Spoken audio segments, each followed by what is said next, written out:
nightclubs and restaurants and all that kind of stuff. Anyone else to do over break? All right, no, she did. All right, yeah, over break I did some business trips, went to California, went to Utah, did some hiking out in Utah, and all that jazz. So it was fun. We are past the halfway mark, so things will be going rather quickly. Moving along, I think the grades are pretty up to date. We have not checked the grades, so you know where you are. Things in the course. But we are at contraception for today. And we're going to look at some different sort of strategies on how to prevent birth or how to prevent conception. We want to think about it in two different ways. One is birth control. If you're thinking birth, you may be thinking that a fetus has already been conceived and now you're stopping it from being born. But maybe if you're thinking about contraception in a different way, you're thinking of maybe how to stop conception, right? How to prevent sperm, live sperm, from interacting with the female egg in order to conceive a fetus. Right? So we're going to look at it from two different point of views, but really it's almost a spectrum. They're very interchangeable. So try not to get confused on where we're going with this. We'll look at ways that men, right, male contraception works. We'll also look at different methodologies in which females use contraceptions. And when we're thinking about contraceptions, we're thinking of either medications in some way, whether it be oral or topical. We're thinking of devices, such as patches, IUDs, intramural devices, and other things, such as condoms. The condoms be male condoms or female condoms, as well as surgeries. Right? So surgeries are not off the table in terms of sterilizing individuals in order to prevent either conception or some form of creating use. Okay.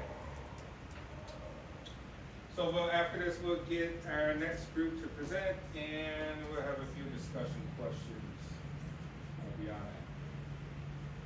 All right, so contraception control concerns. This is nothing new. This has been happening since recorded history. Human beings are pretty ingenious on preventing ways that could cause anxiety or displeasure or discomfort. Right? So contraception control goes to the beginning of recorded history.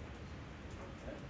Not a modern sort of idea of creating prophylactics or working with manufacturers to create ways or pharmaceuticals to prevent conception or birth. Right? Back in the day, people used sheepskins. People come up with all sort of methods, maybe standing in certain positions during sex, after sex, in order to prevent a pregnancy to occur. Right? Well, it's all sort of mystical sort of traditions or rituals.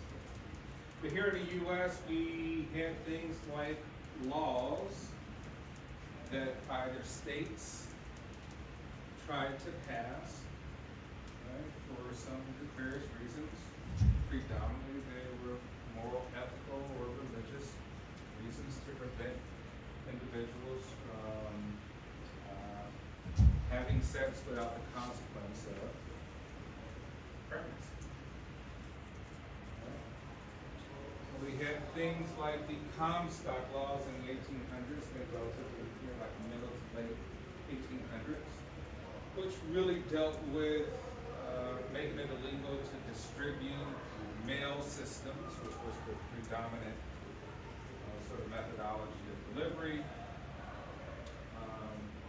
of things, items that could be used for abortions for preventions of conception.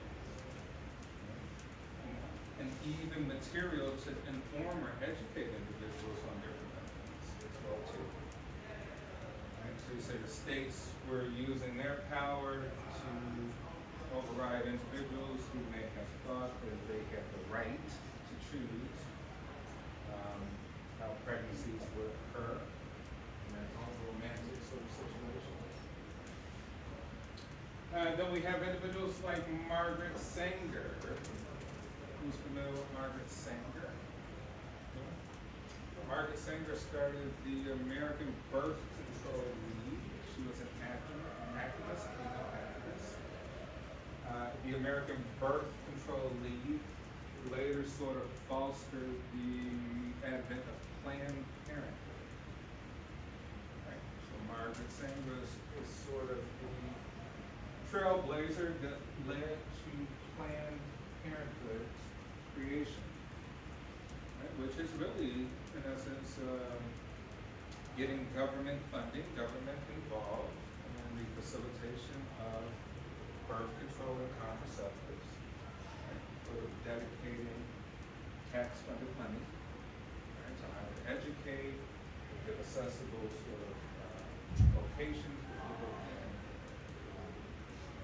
get reproductive health care, right, medicines, and including abortions, and so on and so forth.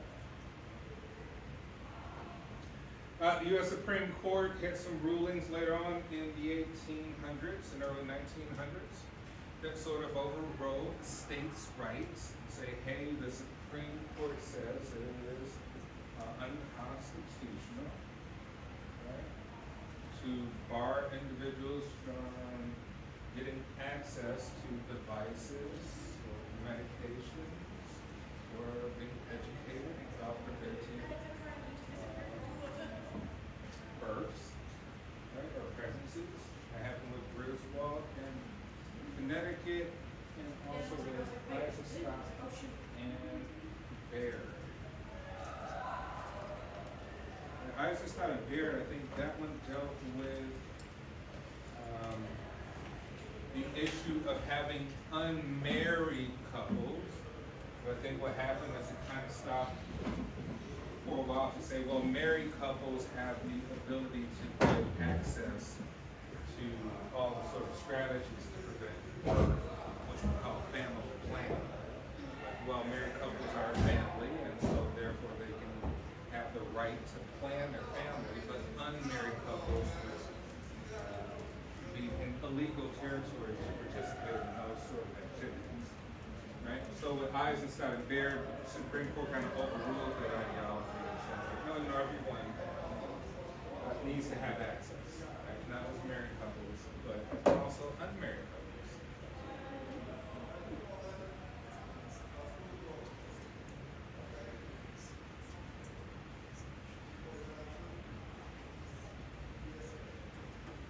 All right, some historical and social perspectives. Contraception as it is a great issue. Right? So we see increased contraceptive use amongst U.S. teenagers. No surprise there. Puberty starts now around the age of like 11 to 12 years of age. Right? All sorts of hormonal changes, sex drives, determination to reproduce, continue the species going. On a subconscious level, and even on a conscious level. Nature at that point is very much active on reproductive tendencies. Children are more likely to be planned in contemporary society.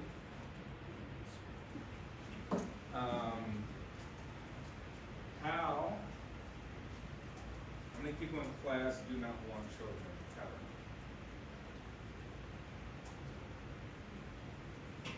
How many people are undecided? Tell me the conditions that make you undecided. Is it a money thing? Is it I'm not sure. All right, so you say, hey,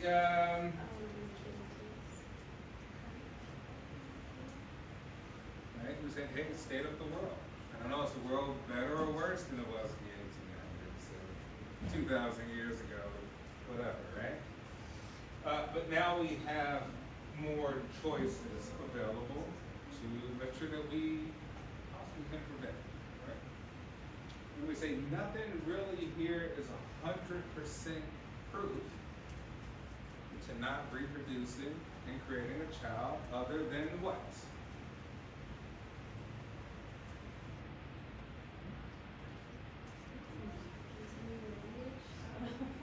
Well, I say what's the only 100% sort of guarantee is not participating in what we say like coitus, right, which is sexual intercourse, right? Vaginal intercourse with a male penis, right? Besides that, we'll look at some other ways, though, right? You still can participate in sex, we call outer course, without looking at sexual penetration or coitus as the terminology we'll use. Diverse views amongst cultures and religious groups, right? There's different perspectives culturally on children. Certain cultures think that you should value having children early so that you're not an aging parent. Right? Other cultures say, well, it's fine. Even for myself, I have my daughter will be 3 on Saturday, and my son is 4. So look at me, right? So I wait a long time. So we have choices, right? We have a lot of choices that kind of maybe prevent us from seeking out children early on. But some cultures view that having children early on is a good thing. And other religious groups. So we say even with the prevention of conception or the prevention of a live birth, right? Some religious groups are highly against it.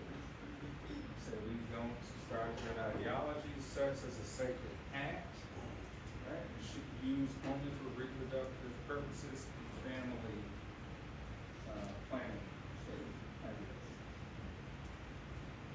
All right, the importance of access to contraception. Challenges, costs, insurance coverage, and accessibility. So there's some challenges, right? Contraception costs money. Unless you possibly go to places like Planned Parenthood, where the government subsidizes, maybe you need to have a job with an employer that provides some sort of medical benefits to help you with some form of contraception. Predominantly, as I say, more expensive for the females than for males. Right? For men, you have things like vasectomies. I think on average, 5-10 years ago, they ran maybe about $1,200. You probably can get a vasectomy, $1,500, $1,600. Right? But we look at never having children.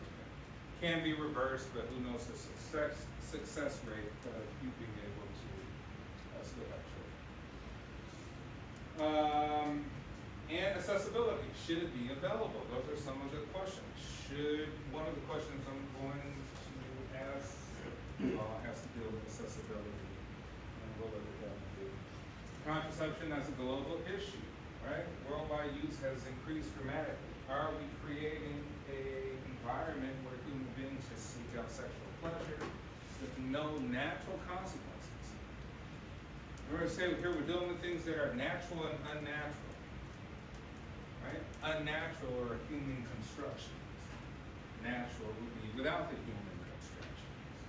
Right? So you say, well, in a natural setting, if we have sex, what's the degree of likelihood, female, male will get pregnant? Probably high degree. I believe on average, just regular sex, coitus is about 85% chance, without any form of contraceptive techniques. They can also withdrawal methods, pull out all those things like that. All right, let's stop here for a second. We'll get our group to come present, and then we'll come back to this after presentation.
right, we got sexuality in the adult years. Jada, Sandra, and Clark skipped out on us, so. So to start, we're just going to give an overview of the topics that we cover. So there's single life, cohabitation, marriage, open relationships, cheating, divorce, old age, online dating, hookups, and adulthood.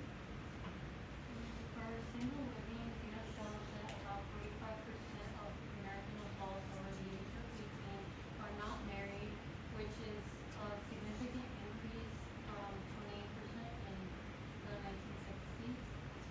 The increase in numbers of adults is partly due to men and women married in later ages than in the 1960s. Any reasoning as like environmentally is what's going on, or? Well, we kind of get into it later on. So about 14% of never married adults ages 25 to 34 are currently cohabitating, which means they live with a partner. And increases in these cohabitation rates may be partly due to an increased need to share expenses, so like for economic reasons, it can be smarter to live with a partner.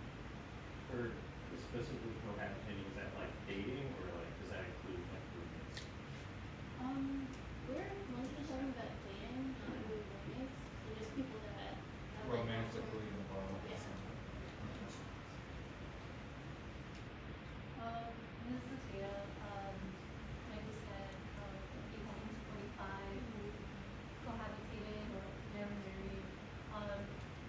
Percent of adults saying it's acceptable for a married couple to live together. Our portion says even if they don't get married or only if they plan to get married or it's never acceptable. So a small percentage is like very against the idea of cohabitation. But most people are for it. Yeah. Class, what are your thoughts? You find someone and you're like, okay, we're serious, dating forever, and you're thinking possibly you can marry this person. Would you want to live with them first? What age Or are you in this like scenario? And I feel like it would depend on how old you this are. age that you're in now? Mhm. The present moment. If you have someone in your life and you've been dating for quite some time, you know, are you thinking you would rather cohabitate to experiment to see the dynamic of living together, or would you rather just get married and figure it out, take the risk? Personally, since I've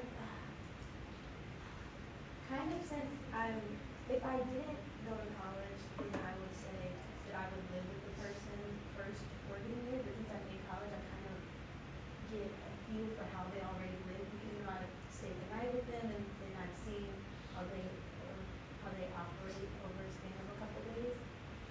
So I see like their routines. But not so economic.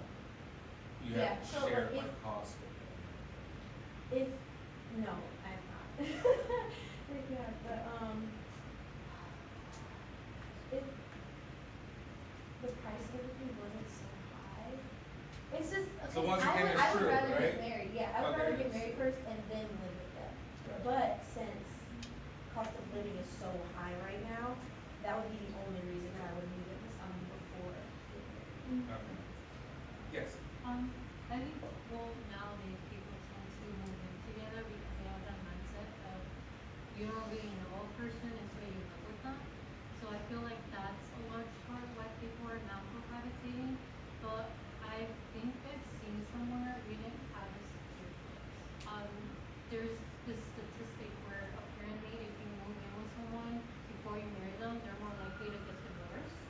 But apparently those are the reason why is because if you go in to cohabitate for the money reasons, then it's not gonna work out. It works out more if you go in thinking we're gonna live together in hopes to see how are we gonna live together and how married life will be to us.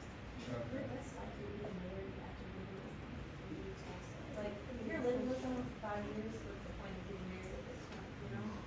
So I just, you're less likely to get married if you live with someone first, in my opinion, from what I've seen also.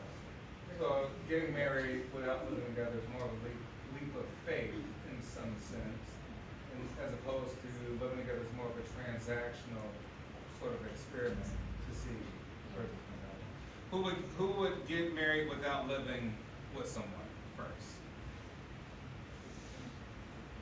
What is your reasoning behind this? I know for me personally, I don't,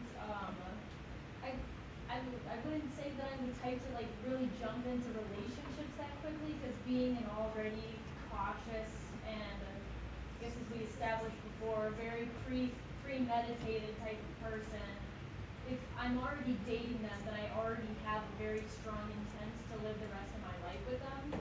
So if we needed to, like, move in at that point, like, let's do it, like, let's get married right now, let's move in right now, let's just get it over with.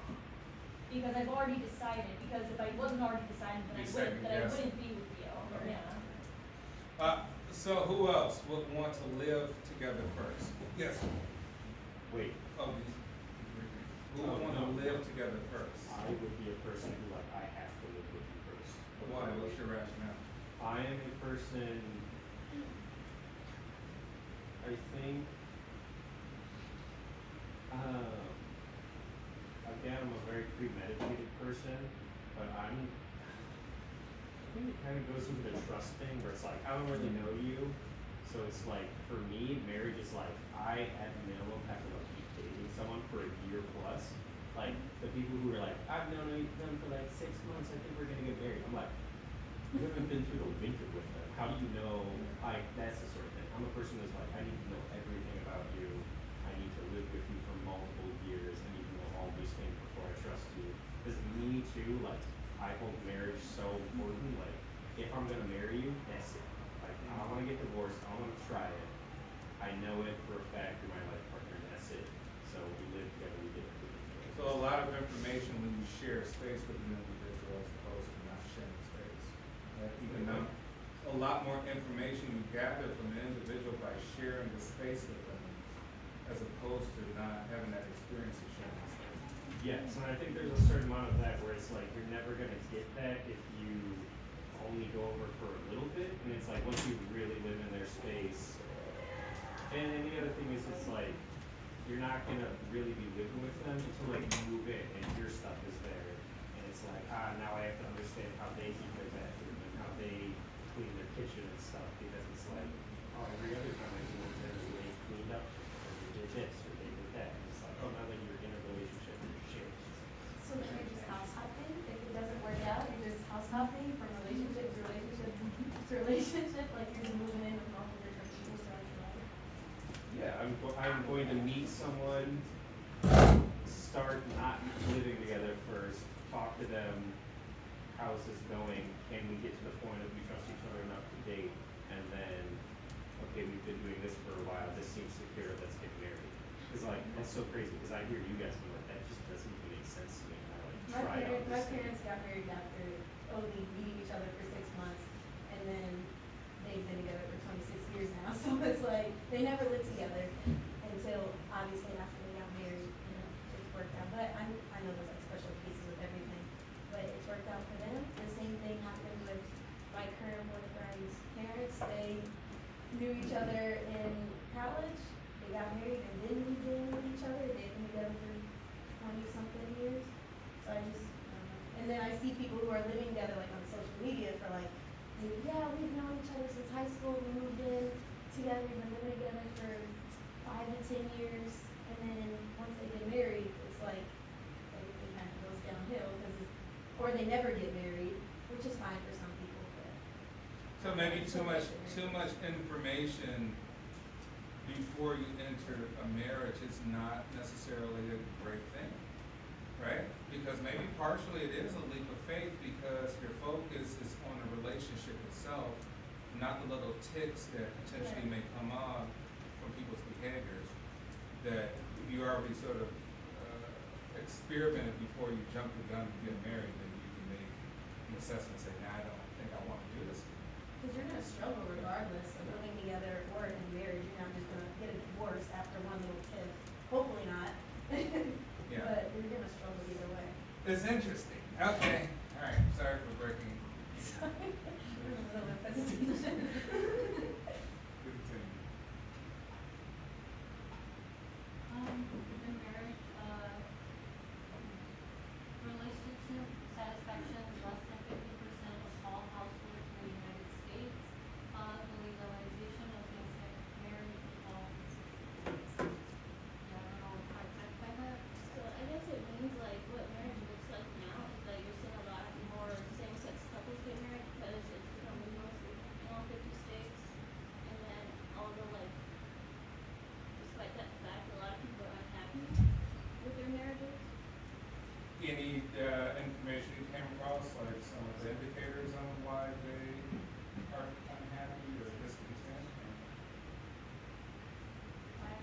or any of your own sort of subjective opinions on it? Why are people more unhappy now in relationships? From a psychological perspective. Well, I feel like nowadays people have this sort of high expectations when it comes to relationships, and then once they're married and settled down, I don't think it raises their expectation, like the flame kind of burns out. I feel like that's why they might not be satisfied. Why do you think the expectations are higher for relationships than previous years? Probably the portrayal in media. Okay, so we got 4 influence and references on quote unquote what an ideal relationship should be and how happy we should be, non-negotiables, right? What someone else is getting versus we potentially think we're getting. And also options, right? You can say maybe there's FOMO, there's always something out there better in some illusion in our mind.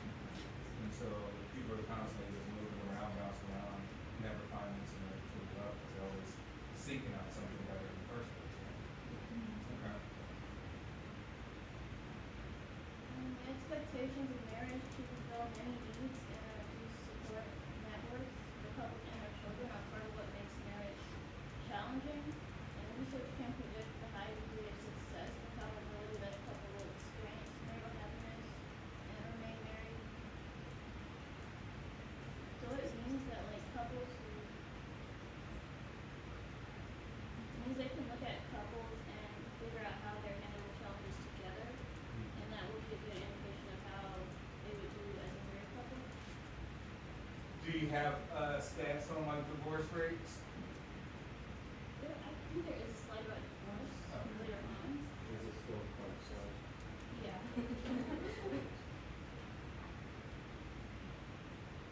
Open relationships. When open relationships mean having more than one romantic partner or sexual partner at a time, it is an arrangement that both parties agree is non-exclusive or non-monogamous.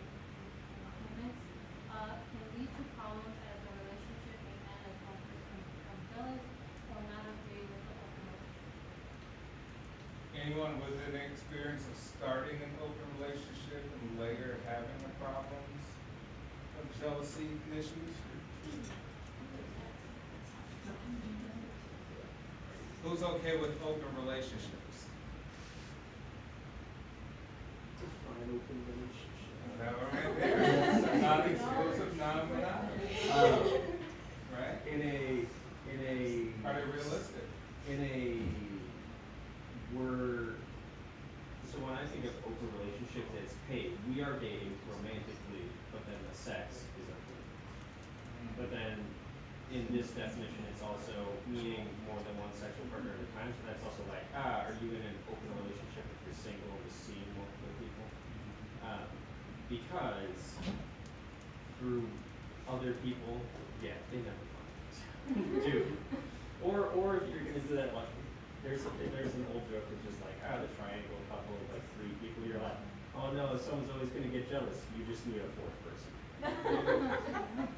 So yeah, it's a very complicated, again, I remember we talked about it before, where I was like, theoretically, maybe, ideally, if everybody's their best self-actualized person, maybe you balance it, but it's very complicated, like most people. Right. Interesting. Oh yeah, this is about divorce. So it's increased dramatically from the 1950s and from the 1970s. So since the 1970s, about half of marriages end in divorce. And some of the causes of the high divorce rate are the liberalization of divorce laws. It's a lot easier to like divide your assets and like divide your life to end a relationship. And there's a reduction in the social stigma attached to divorce, and there are high implications for marital and social fulfillment. But increased economic independence of women, divorce typically involves many emotional, sexual, interpersonal, and lifestyle changes and adjustments. Yeah, quick question. 90% of divorces, including college-educated women, are initiated by females. What is your sort of subjective assessment on that. Why do you think 90% of divorces are initiated by women? College education. Including college. Oh, And when it's excluding college, there's like 7 or something. okay. But pretty much 90% of divorces are initiated by a woman. Why do you think that is?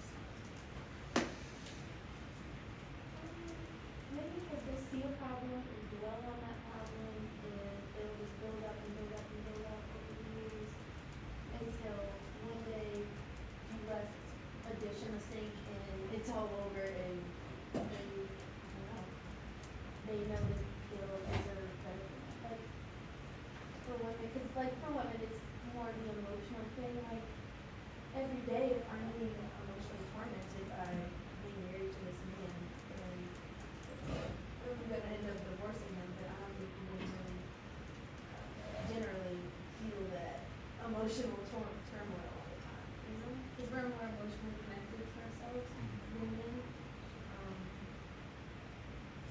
I don't know if that makes sense. Alright, makes sense. Anyone else?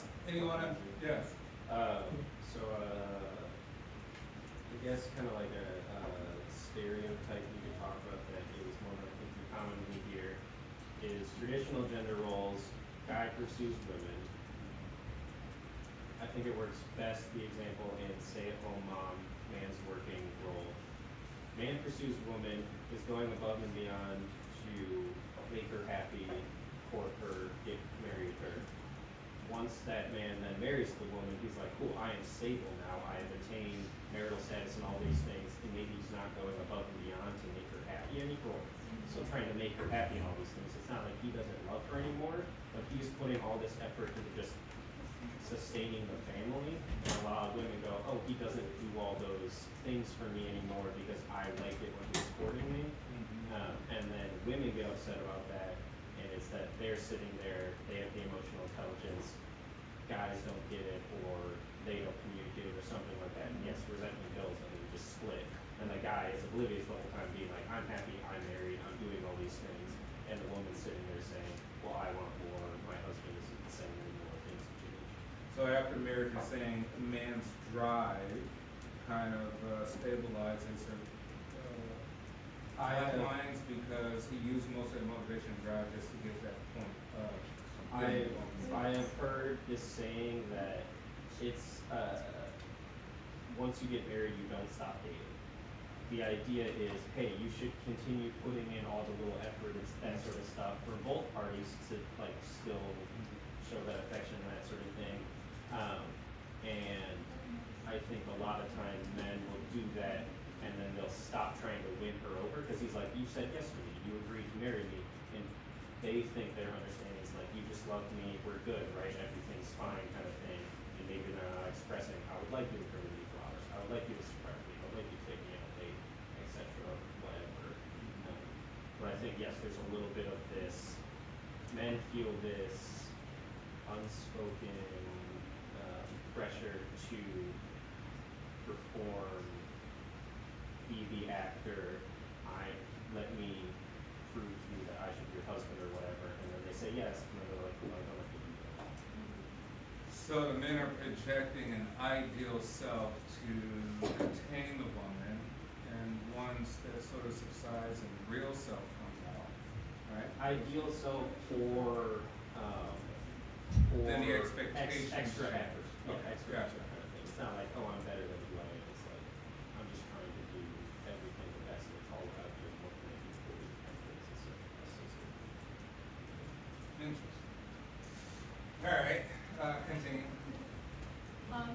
So as technology advances, online dating for adults has become popular. It's more common among younger adults than older adults.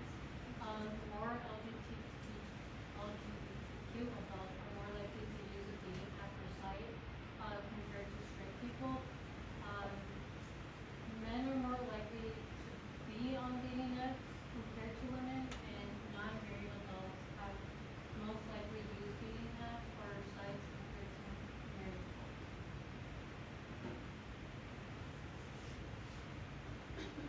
Yeah, the stats, men use it more.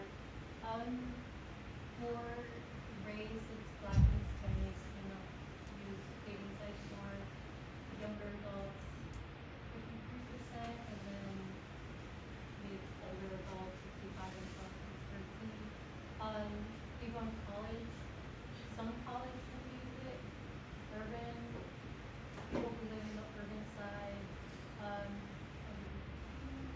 and people in the urban.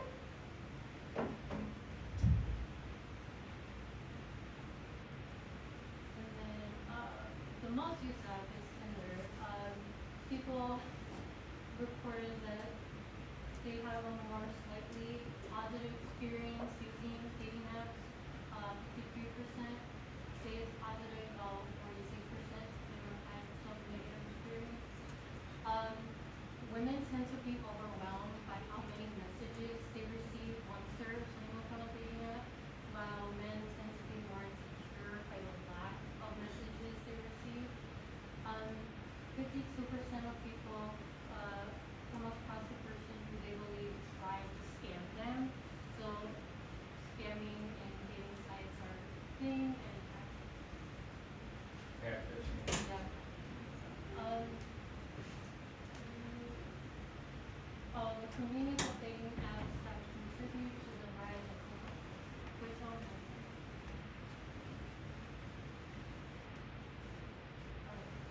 Food culture in emerging adults is more popular. They tend to partake in hookup culture, which means they have no interest in eventually. They have no interest in like settling down, but that comes eventually. A lot of older adults tend to worry about hookup culture because they thought younger adults may never want to get married or they don't want to be in a committed relationship. But they have interviewed college students, or like emerging adults from ages 18 to 25, and they kind of explain that it's not that they don't want to be in a committed relationship, they just want to get through college and have a career and then eventually settle down. So this is more talking about like why people engage in hookup culture. So it creates a sense of empowerment to do whatever you want with your body, especially with women who traditionally don't really have that kind of empowerment. And despite that fact, it is still considered more socially acceptable for men to partake in hookup culture than it is for women. Like women would be slut shamed based off of how many sexual partners they have. So like some women do actually enjoy casual hookups, and that's why they do it. But some of them only do it because they feel like it's more normalized and they have no other choice. So like they'll want to be in a committed relationship, but they can't find anyone who's also willing to commit. And then this is sexuality more in middle adulthood from 38 to 60. There's a lot of physical changes that occur in the body. Women in their 40s are more likely to get experience orgasm than younger and older women, just because they have more opportunities to learn and about their sexuality and be more secure in their relationships. Women also tend start to experience symptoms of menopause around the 40s, lack of sleep, hot flashes, decrease of vaginal lubrication, depression, wasting irritability, and then men tend to experience erectile dysfunction as many as 50% of men between the ages of 40 and 60. And men also experience prostate enlargement, which interferes with urination and testosterone levels. And then with late adulthood, so much older, 62% of men and 45.5% of women from 52 to 62 are sexually active. So if you think older people don't have sex, that's a lie. They have the time. So nursing homes are like nightclubs? Oh, have you heard about nursing homes and STDs? Yeah. It's bad, man. But yeah, but older adults do tend to experience more health issues when it comes to being sexually active. They have arthritis, diabetes, heart disease, and there's also hormonal changes, physical disability, surgeries, and medicine. So we need to be more careful with that. Alright. Any other questions for the group? Alright, great job.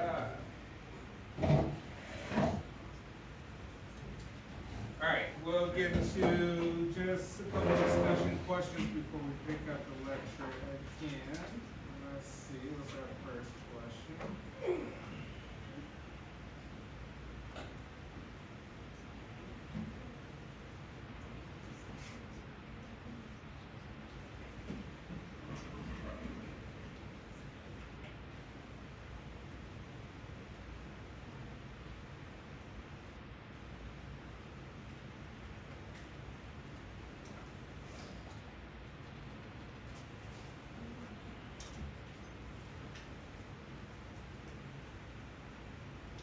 All right, here's our first question. Should condoms be freely available on a college campus? Yeah. If so, where should they be located? So talk amongst your groups, a couple minutes. RA's door. But come up with your reasoning as to why, if or not. No.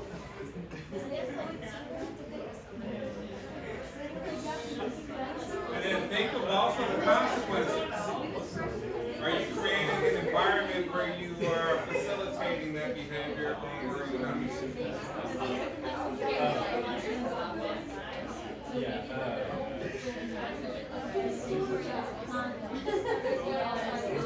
It's tampons, it's the pill, it's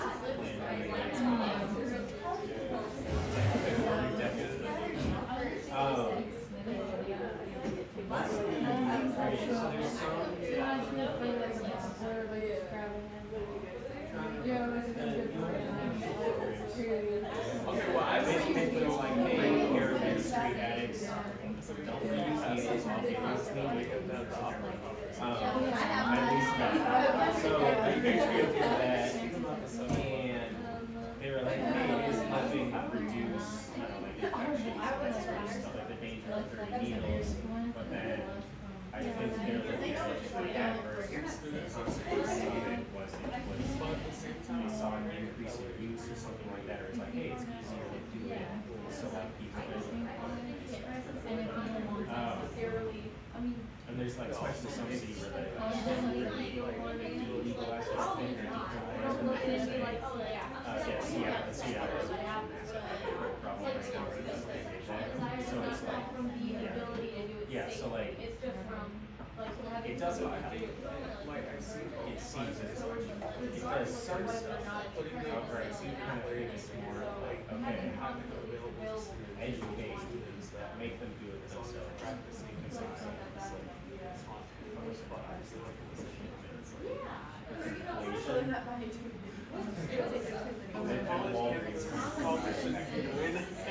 I was gonna say pay 99 cents for a condom at the corner, but I doubt you can do that anymore.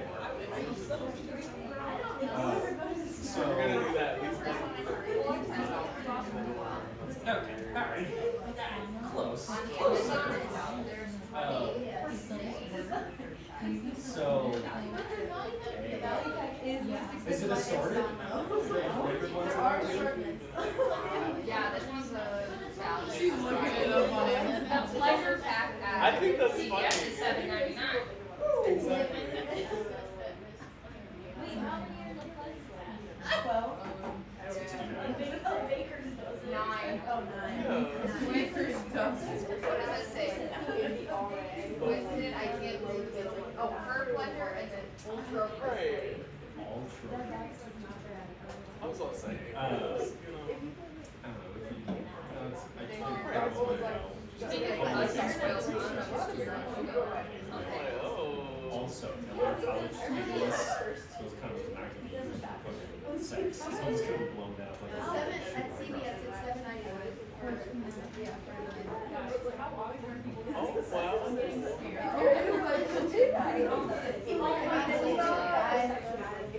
real opportunity just like Yeah. self-confidence and taxes.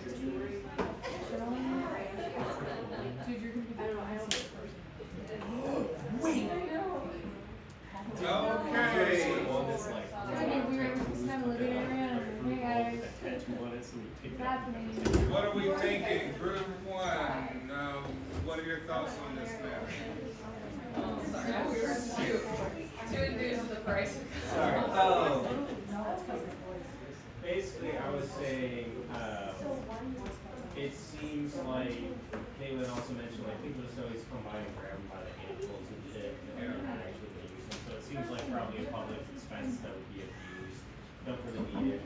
It's not too hard to just go out and buy your own. They should be available nearby for sale soon. Hell, after college, sell them, they'll just have them available. Education is more important. And then, we kind of were talking about like clean needle programs and stuff, and how once you provide those for like drug addicts and stuff, it's like, hey, it helps prevent like bloodborne illnesses and some stuff, but generally whenever they implement those in programs in cities, the use also increases because they're so frequent. So it's like, there's some danger to it. Instead, educate them and just make them free. Alright, so it could be both positive and negative, productive, counterproductive, because one, you are facilitating mechanisms for preventing pregnancies and STIs in some way, and you're actually putting it on people's mind. Two, you say, well, people will abuse it, right? Some people will take a ton of it, others will take, so they would have to come with some program on how to disperse that. Yeah, so excellent points. Alright, next group. We kind of said that it's like kind of like an in the middle type of thing. I said I think it should be available at like college campuses. It kind of depends on the school too, cause especially because we're a Lutheran institution, like the mindsets are a little bit different than if it was like a public institution as well. So I feel like that's also a difference. But we're saying if we would provide it, then it should be provided like at the health clinic or something like that. Like it's not that it's like enforcing people to like, oh, you know, you can have sex on campus, but like you're using condoms. Because like how you were saying too, it kind of could like drive people away from why they're here in college, you know, like, to get like an education, and maybe they're, I don't know, like focusing too much on like, having sex rather than education. I think everyone just has different mindsets, and especially people who are in charge of the school probably don't want to push students to have sex, but I think it's good to have those resources available, like those contraceptives, to prevent pregnancy in college. But some people want to get pregnant in college. I feel like, I don't know, like in the middle of that. Okay, so a little bit of both. One, there's a social stigma on the school. If the school were to do that, you're kind of saying you're inducing the behavior for the students to participate in sex, as opposed to saying, hey, that's your business. You go to your own store, you go buy it. We're not concerned with that, right? We don't have our hands in that. Okay, how about in the back? Can you repeat the question? The question is, should condoms be freely available on a college campus? If so, where should they be located? Yeah, I think they should be available around, like, I feel like maybe just around campus and like, the clinics. Okay. Just because a lot of people don't wanna like go to the store and buy it themselves. So like if they were like passed out for free, maybe people would use it. So not by the president's office or the registrars. So we concluded that condoms would be fine to be on campus, but because we are utilitarians, we think that they should be paid for by the person. So how ladies sometimes have the little dispensers that have their tampons and their pads, you put a dispenser in the men's room too, because I know the men are very jealous of the dispensers that women have. They're like, why don't we have something like that? So you have that in there, and they're the little things you get them and you crank them, because the sexual desire, like the idea of having sex, does not come from looking at a condom. If it is, like, that would be kind of weird, and you should, you know. Yeah, but because the sexual desire is going to come from the ability to have it and being around somebody who wants to have it with you. And regardless of whether or not there's a condom present, you're gonna do it. So, I mean, if anything, being able to sell condoms on campus would be a really big benefit to the college, because then they get money from it. Okay. Interesting. Might as well benefit from people's choices. You don't think there's any sort of subconscious stimulation from seeing condoms available visually on campus? No, that's You don't think that not. has any? All right, next group. We basically talked about what everyone else mentioned, that it should be available, free in the clinic, but Evie does bring up a good point, if there's some in the bathroom, like dispensers, that this sort of thing. Alright, and our group back there. Yeah, we can talk about similarly. Bless you, bless you. We talked similarly about like, we actually talked more about like the perception of like if you have condoms like in a bathroom or if you have it displayed somewhere, like what is that gonna say to like, oh, if a tour comes to see this campus, or if it's just out there, like what kind of message are you then portraying to the public? Like, you know, yeah, I mean you could be displaying safe sex. I remember when I toured here and there was in the bathroom there was a poster that said, "Do you think you're pregnant?" and it was like give you resources, and I was like, it kind of honestly turned me off a little bit because I was like, wow, that's really interesting that a Christian school would be publicizing something like that. But I think it's everyone's different opinion, and I think it's interesting that if they could, like I would suggest that they put them in like a medical facility somewhere on campus, like if they had a nurse's office or something like that where you could go and get them. That way then it's not like just in your face all the time. So maybe it's not so much the issue of it being available, it's more the issue of where it's available on the campus that can create a social stigma, right? Because you're like, well, if it's just in the bathrooms, every time you go to the bathroom, you have to possibly walk past and view condoms. Maybe the men will talk about sex more if they see the condom or something. Maybe that'll elicit behavior. Maybe for people coming to tour the campus, that does kind of raise an eyebrow as opposed to saying, hey, there's a nurse's station downstairs where you can take your Minnesota contraceptive or reproductive issues. All right, let's continue on.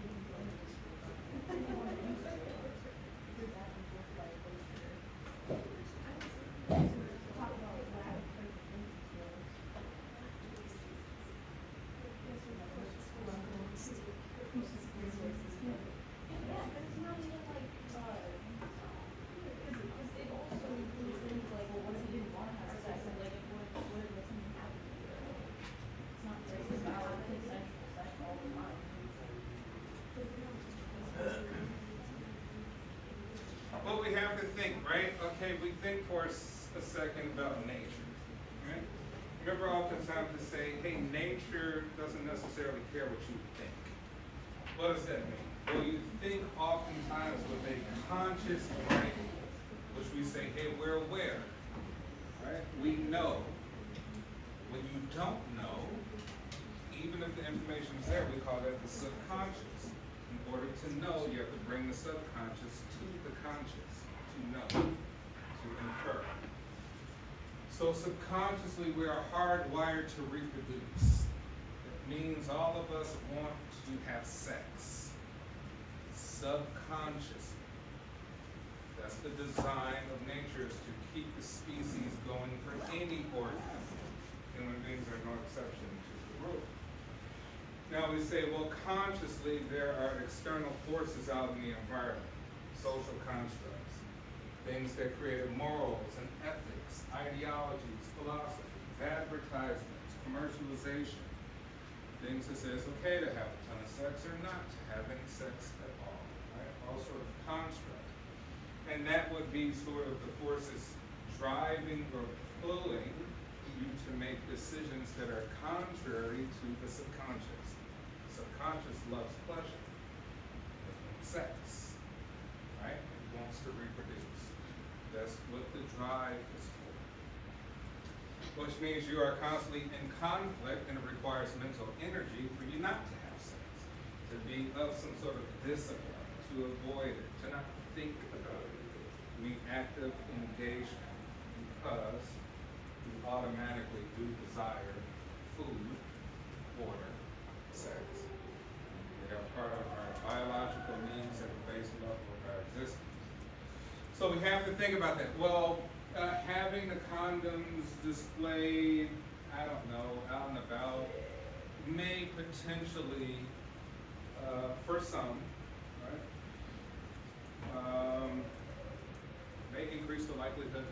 more sexual engagement on campus. Right? Potentially. Just because we know advertisements work. And you are advertising it just with a big display. Right?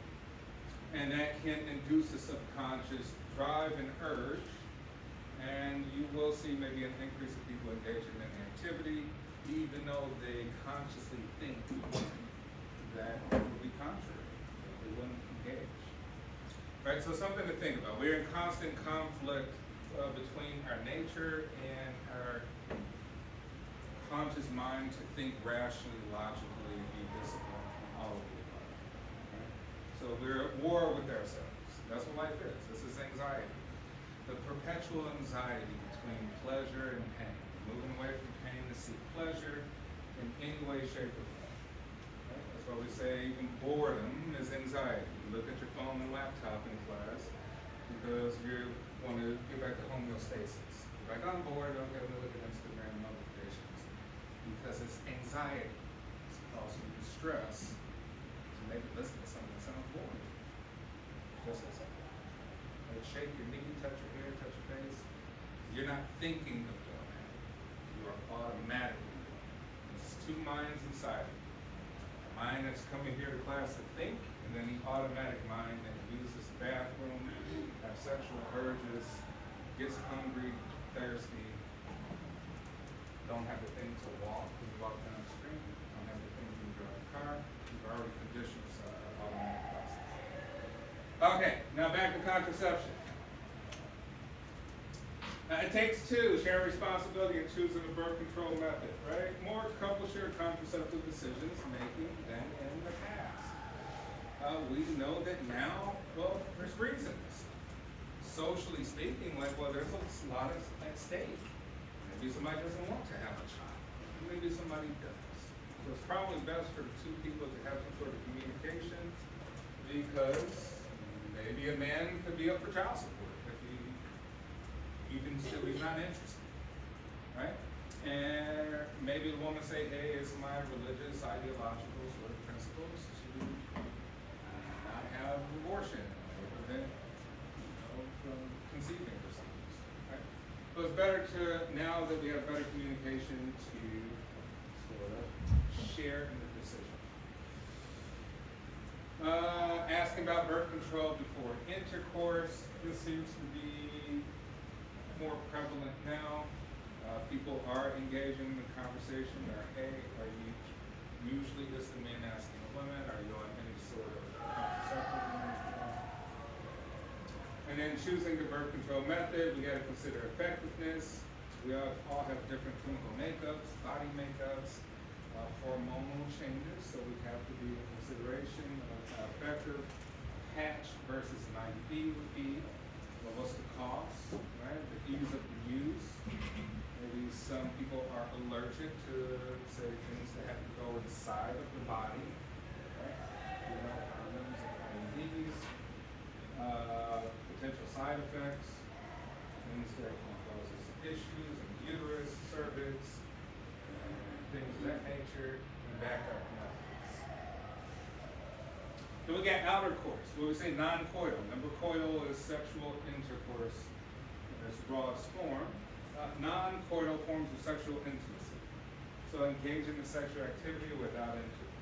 Right? So outer course, making out. We think of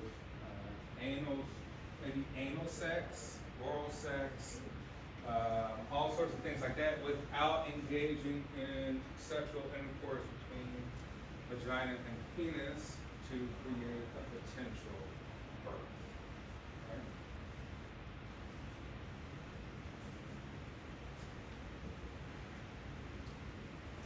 All right, oral contraceptives is pretty self-explanatory. We have vaginal ring and transdermal patch, release embedded hormones through the vaginal lining or skin into the bloodstream.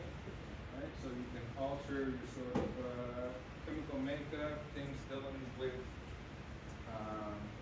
menstruation, right? Ovulation, maybe stifling ovulation, blocking out ovulation, so that the sperm cannot receive a live egg, conception. Then we have injected contraceptive, These are inhibit secretion of gonadotropins to prevent follicular maturation and ovulation. Contraceptive implants, slow, steady dose of progesterone, right? When we say progesterone is for metabolism, sex drive, maybe lower the sex drive, right? Lower your metabolism. Also for brain function is very critical, so it alters sort of mind states. Prevent pregnancy like progesterone only mini pills.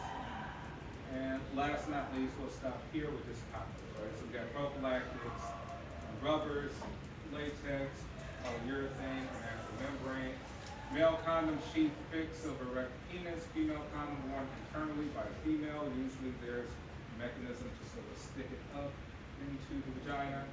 And then we got vaginal spermicides, right? Contain chemical that kills sperm. Foams, rings, jellies, suppositories, and films. Less effective in preventing pregnancy than most other methods, because you have to be really sort of critical in how you place those topical agents. Men have Cowper's gland. We saw that I think the second or third week, which we call pre-cum. And pre-cum oftentimes contain live sperm, right?